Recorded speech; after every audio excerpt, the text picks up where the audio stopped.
Atos, capítulo 2. Chegando o dia de Pentecoste, estavam todos reunidos em um só lugar.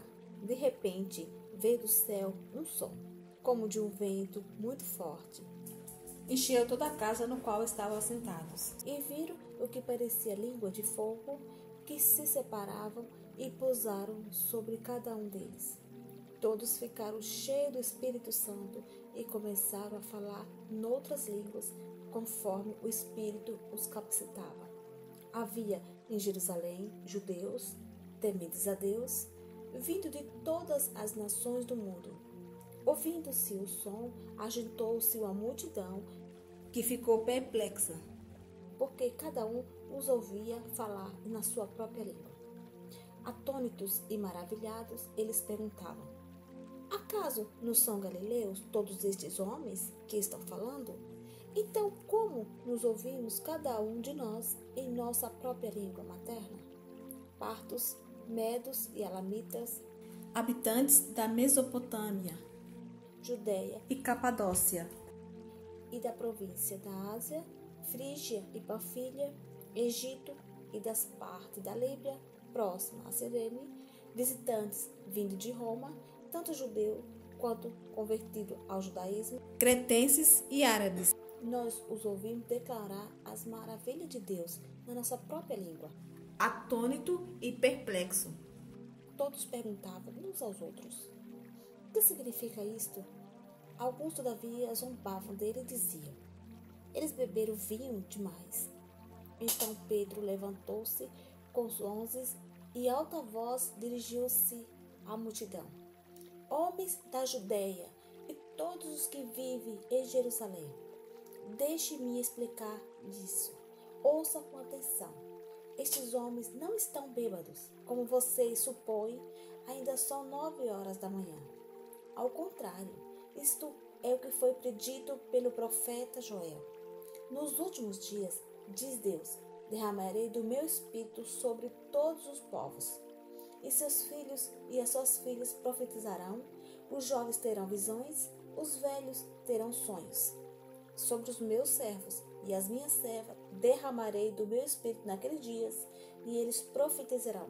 Mostrarei maravilhas no céu e sinais embaixo na terra: sangue, fogo e nuvem de fumaça. O sol se tornará em trevas, e a lua em sangue, e antes que venha o grande e glorioso dia do Senhor, e todo aquele que invocar o nome do Senhor será salvo. Israelitas, ouçam estas palavras. Jesus de Nazaré foi aprovado por Deus diante de vocês, por meio de milagres, maravilhas e sinais que Deus fez dentre vocês por intermédio dele, como vocês mesmos sabem. Este homem lhe foi entregue por propósito determinado e pré-conhecimento de Deus. E vocês, com a ajuda de homens perversos, o mataram, pregando-o na cruz. Mas Deus o ressuscitou dos mortos, rompendo os laços da morte, porque era impossível que a morte o retivesse. A respeito dele, disse Davi: eu sempre vi o Senhor diante de mim, porque ele está à minha direita, e não serei abalado. Por isso o meu coração está alegre, e a minha língua exulta, o meu corpo também repousará em esperança. Porque tu não me abandonarás no sepulcro, e nem permitirá que o teu santo sofra decomposição. Tu me fizeste conhecer os caminhos da vida, e me gerar de alegria na tua presença.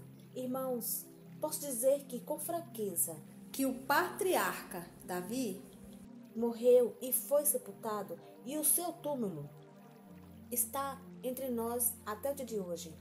Mas ele era profeta e sabia que Deus lhe prometera sobre juramento que colocaria um dos seus descendentes no seu trono.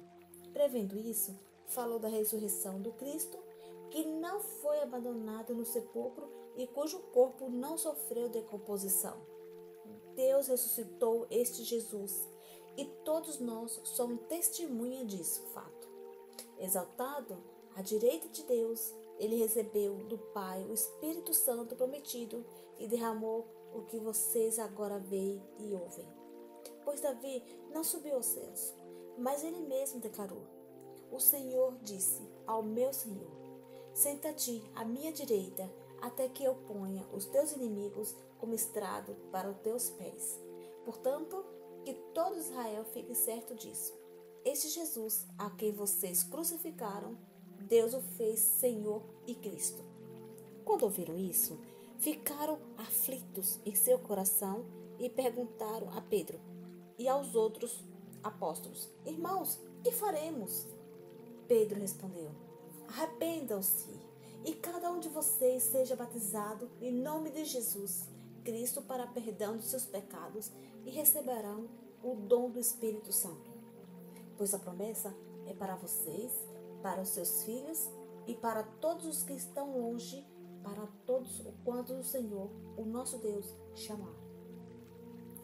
Com muitas outras palavras, os avertia e insistia com eles: salve-se dessa geração corrompida. Os que aceitaram a mensagem foram batizados. E naquele dia houve um acréscimo de cerca de 3.000 pessoas. Eles se dedicavam ao ensino dos apóstolos e à comunhão, a partir do pão e às orações. Todos estavam cheios de temor e muitas maravilhas e sinais eram feitos pelos apóstolos. Os que criam mantinham-se unidos e tinham tudo em comum. Vendendo suas propriedades e bens, distribuíam a cada um conforme a sua necessidade.